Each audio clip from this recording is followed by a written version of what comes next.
এই পাঁচুর বাবা, আমাকে দেখতে পাচ্ছ পরিষ্কার?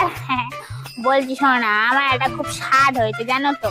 ওই যে সোনার চকাগুলো হয় না, ওই আমার একটা করিয়ে দেবে। আরে হ্যালো, আমি এখন কোথা দিয়ে অত টাকা পাবো? আমার কাছে টাকা নেই তো। ওইসব আমি শুনবো না।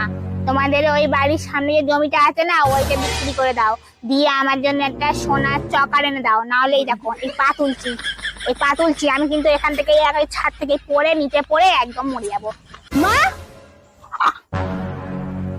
আমি ভাবতাম বাবাকে হয়তো আপনার পছন্দ নয়, ওই জন্য আপনি পাঁচুর বাবার সঙ্গে প্রেম করেন লুকিয়ে লুকিয়ে, কিন্তু আজকে দেখলাম না, শুধু এইরকম ভাবে ভয় দেখিয়ে আপনি পাঁচুর বাবার কাছ থেকে সোনার জিনিস নিচ্ছেন।